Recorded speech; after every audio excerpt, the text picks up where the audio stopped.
6:46 de la mañana. Gracias por continuar en nuestra sintonía. A esta hora revisamos información más allá de nuestra frontera. Seguimos conversando con Ayatollah Núñez, periodista venezolano que se encuentra en este momento en Perú. Vamos a seguir conversando sobre las elecciones de ese país. Estos comicios a celebrarse durante este fin de semana, justamente cuando vemos, Ayatollah, algunos titulares internacionales. Tenemos el siguiente, como por ejemplo, Keiko Fujimori recorta distancia y roza el empate con Pedro Castillo. Hablábamos en la parte anterior un poco quién era Pedro Castillo y además ese fenómeno de aquellas personas que en un momento estaban en contra de Fujimori y que ahora están llamando a votar por su hija, Keiko Fujimori. También vamos a hacer una diferenciación en cada uno de estos candidatos. Tenemos una candidata de derecha, Keiko Fujimori, un candidato de izquierda, Pedro Castillo, un docente, un profesor que es Castillo y una administradora de empresa como Keiko Fujimori. Así es, Daniela. Continuando con este análisis que se hace de las elecciones en Perú, lo primero que quiero compartir con ustedes es las palabras de Keiko Fujimori. Ya mostrábamos al profesor Castillo en el segmento anterior y ahora vamos a escuchar a las palabras de Keiko Fujimori, las últimas dentro de la campaña electoral, para entonces explicar un poco de qué va esta diferencia de la brecha y qué es el antifujimorismo en el Perú. Las declaraciones que vamos a ver a continuación se registraron ayer en el distrito limeño de Villa El Salvador. Allí Fujimori cerró su campaña electoral y reflexionó sobre lo que está en juego el próximo domingo. También dijo que no defraudará a los peruanos que depositaron en ella su confianza. Parte de ello tiene que ver con lo que preguntabas por el tema del voto que le está dando, que viene del antifujimorismo. Vamos a ver a Keiko Fujimori. Nunca me imaginé que a tan pocos meses hoy tendría esta oportunidad y esta responsabilidad tan grande de enfrentar esta segunda vuelta, de llegar a pocos días al 6 de junio y enfrentar sobre todo a los riesgos de lo que significa el comunismo en el año del bicentenario. Precisamente Keiko Fujimori en este momento cuenta con el apoyo, ya lo decíamos, de importantes líderes del antifujimorismo. ¿Qué es el antifujimorismo? La fuerza opositora que se creó alrededor de su papá, Alberto Fujimori. Recordemos que a pesar de tener muchos aciertos económicos en la economía, también es recordado por las violaciones a los derechos humanos que se registraron en ese periodo, solamente por nombrar las esterilizaciones forzadas y algunas ejecuciones extrajudiciales por las cuales hoy el señor Alberto Fujimori, padre de Keiko, está sentenciado.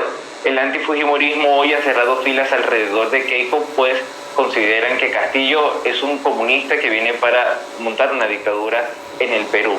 En tanto, sobre la aceptación, cuando Keiko y Castillo pasaron a segunda vuelta, el profesor siempre lideró la intención de voto en las encuestas, que ya está cerrado ese periodo. Por eso vamos a ser lo más respetuoso posible de la legislación peruana. El profesor Castillo ganó su pase a la segunda vuelta con el 19% de los votos desde entonces. Recordemos que había muchos candidatos y Keiko en segundo lugar con 13%. Al cierre de las encuestas, que fue a principios de esta semana, había un empate técnico. Algunas encuestas daban a Castillo con 41 y Keiko con 39. Los puntos de diferencia es que para las encuestadoras representa un empate técnico. Sin embargo, en los últimos procesos electorales en el Perú se da cuenta que las encuestas van por un lado la intención de voto por el otro. Por eso es que todo lo que va a pasar se va a decidir el domingo, porque además acá también hay la opción de votar nulo y también es un fenómeno cultural. Los peruanos eligen su voto el mismo día de la elección. Así que nada está dicho. El domingo cualquier cosa puede sorprendernos. Daniela. Justamente te quería preguntar, decías en la parte anterior de que Keiko Fujimori ha llegado en diferentes oportunidades a segunda vuelta, sin embargo no ha logrado la presidencia del Perú. Vemos este país entonces con esta modalidad activa de segunda vuelta para los candidatos presidenciales.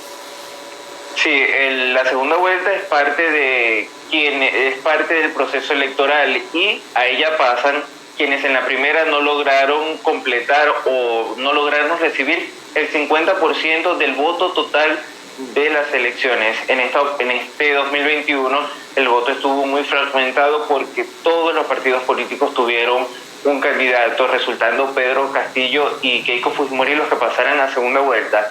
Importante decir, Keiko Fujimori tiene el apoyo total, casi que el apoyo total de Lima, mientras que Castillo logra reunir la mayor aceptación fuera de Lima. Una de las críticas que se hizo justamente a este tema de las encuestas es la forma centralizada en cómo se desarrollan. Se toma mucho en cuenta la presencia del candidato en Lima. De hecho, hasta antes de las elecciones, Pedro Castillo tenía muy poca participación en los medios de comunicación como invitado. Ya después que pasó a segunda vuelta, pues ahora fue él el que muchas veces no asistió a las entrevistas, cortó las entrevistas o ante alguna situación no siguió respondiendo. Sin embargo, este es un fenómeno también pocas veces visto. En las elecciones pasadas del Congreso, ninguna encuestadora vio venir al movimiento político PREPAP. Así está un poco la situación en torno a lo que pueda pasar. Hay quienes son escépticos a las encuestas y por eso la encuesta más fidedigna es la que se va a ver el domingo con los electores en las colas decidiendo qué modelo quieren para el Perú. Por una parte está el de Keiko Fujimori, que es el de libre mercado, el de apoyar a la empresa privada, y de otro lado está el de Pedro Castillo, que pretende nacionalizar, refundar completamente el Estado a través de una Asamblea Nacional Constituyente. Él contaría con el apoyo de la izquierda, pero acá en el Perú una Asamblea Nacional Constituyente, de acuerdo a la Constitución que dejó el señor Alberto Fujimori, pues tiene que pasar por la aprobación y la reglamentación del Congreso, así que de ganar Pedro Castillo tampoco es que será tan fácil y tendrá que lograr mucho consenso para poder llevar a cabo su Asamblea Nacional Constituyente. Sí, tenemos a Keiko con el partido Fuerza Popular y tenemos a Pedro Castillo con Perú Libre. Estos dos partidos que se disputan entonces la presidencia con las figuras principales de ambos candidatos. Pero también vemos información que tiene que ver con Perú y es justamente sobre la pandemia de COVID-19 y la actualización que se realizó esta semana sobre las cifras de fallecidos. ¿Cómo se encuentra en este momento Perú con respecto a este virus de cara a estas elecciones? Nos decía que se prepara todo en materia de bioseguridad para los comicios e incluso horarios especiales para las personas de la tercera edad. Sí, así es, Daniela. Básicamente, a principios de semana se multiplicaron los números de casos, pues se planteó otra forma de contabilizarlos. El SINADEF, que es el servicio de temas de identificación de temas funerarios, impuso o propuso que no solamente se contaran los fallecidos confirmados por COVID, sino también todas aquellas personas con sospechas. Esto ha sido criticado porque probablemente las personas sospechosas quizás no tenían el virus. Esto lo dijo un exministro de Salud de apellido Zamora en días recientes. Sin embargo, esta es la nueva metodología que ha implementado el Estado. Ya la vacunación va por los adultos mayores de 60 años y la proyección que hizo el gobierno actual del presidente Francisco Sagasti es inmunizar a todos los adultos mayores antes del 28 de julio. No solamente la fecha en la que se cumple el bicentenario de la independencia, sino que también será la fecha en la que entregue el poder.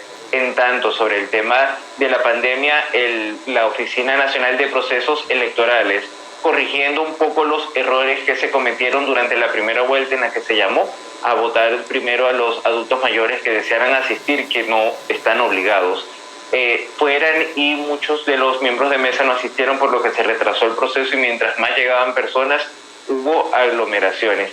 Importante decir que aquí en el Perú, por ley, el voto no es solamente un deber ciudadano, también es una obligación y quien no cumpla tendrá una sanción económica. Y al ser sancionado, si la multa no es pagada, pues se te impide hacer trámites como incluso a pagar en el Banco de la Nación algún trámite del Estado como el DNI. Así que eso también es un tema muy propio del Perú. En tanto, el cronograma está pensado en que a partir de las 7 de la mañana vayan votando a partir del documento de identidad, siendo a las 2 de la tarde y las 4 de la tarde el momento donde hay menor afluencia, y ahí es donde se convoca a los adultos mayores que deseen participar, que son los que en la primera vuelta fueron los más activos, y por este mismo tema que hemos comentado, por las amenazas del comunismo que entre al Perú, pues son los que están llamando y participando para evitar que el país vuelva a una situación que las próximas generaciones puedan lamentar. Ayatollah, justamente me gustaría que pongas en contexto a las personas que no viven en Perú y que no conocen la situación actual sobre la presidencia interina que se encuentra activa actualmente, además este proceso que ha pasado Perú ante estos comicios, por favor. Bueno, sobre el tema de la actual presidencia encargada, pues tenemos que decir que el Perú durante los últimos 5 años vivió una de las crisis políticas más fuertes de su historia, pues perdió 3 presidentes en funciones. Recordemos que este periodo presidencial era el que debía completar el que ganó las elecciones, era Pedro Pablo Kuczynski, pero él renunció por muchas diferencias que hubo con el fujimorismo, justamente por el tema de la posibilidad que se le dio al señor Alberto Fujimori de salir a la calle, el indulto. A partir de allí, y por diferentes presiones, se vio obligado a renunciar. Asume el vicepresidente Martín Vizcarra, que finalmente también fue sacado por el Congreso. Él primero disolvió el Congreso para frenar la crisis política, y luego de disolver el Congreso, el nuevo que se instaló lo destituyó. En medio de esta crisis política, el país se quedó sin la primera vicepresidente, porque aquí se escoge en las elecciones el presidente, el vicepresidente y el primer vicepresidente. La primer vicepresidente era Mercedes Arauz, que en medio de toda la crisis, también arropada por diferentes polémicas, renunció, por lo que correspondía que asumiera el presidente del Congreso, que en ese entonces estaba en manos del señor Manuel Merino. Este fue un gobierno de apenas 5 días, marcado por la violencia y la muerte de los jóvenes, que no es que estaban apoyando a Martín Vizcarra, sino que en medio de la crisis sanitaria lo que estaban pidiendo era que se mantuviera un poco la estabilidad del país. En ese momento hubo remoción de cargos de nuevas autoridades, y eso frenó incluso la compra de vacunas. Por eso el Perú fue uno de los últimos países en empezar a vacunar. Es así que el Congreso, repitiendo un poco el contexto histórico que se vivió tras la salida forzada del señor Alberto Fujimori en 1990, se decide que el próximo presidente del Congreso, que asumiría a su vez la presidencia de la República, fuera uno de estos partidos que no estuviera involucrado en lo que entonces se llamó un golpe de Estado para destituir al presidente Vizcarra. Es así como Francisco Sagasti, del Partido Morado, asume el poder, y ya le corresponde entregarlo el próximo 28 de julio. De su gestión quedará la compra de 60 vacunas que ya serán suministradas en lo que resta del año. Gracias, Ayatollah, por este resumen, esta información correspondiente a Perú de cara a estos comicios. ¿Tienes algunas redes sociales que ofrecer? Sí, claro que sí. Mi cuenta en Twitter es @milíderayatollah, y allí estaré compartiendo con ustedes apreciaciones el domingo, y también en diferentes avances de Globovisión. Estaremos compartiendo la situación de algunos colegios que estén cerca, con todos los protocolos de seguridad, también el voto de los candidatos, y pues también los resultados. Gracias entonces por este reporte, y activos para este fin de semana con todos los pormenores desde Perú con estas elecciones. Gracias por acompañarnos aquí en Primera Página. Hasta luego y que tengan buenos días. Nos vemos el domingo. Estuvimos conversando con Ayatollah Núñez, periodista venezolano residente actualmente en Perú. Durante este fin de semana también nos estará acompañando en diferentes contactos para saber cómo se encuentran los comicios en esta nación. De esta manera vamos a finalizar esta entrevista internacional. Vamos a las 7 en punto a una pausa aquí en Primera Página, su primer punto informativo. Recuerde las redes sociales, @Primera Página, etiqueta Primera Página. Juan Barreto nos estará acompañando en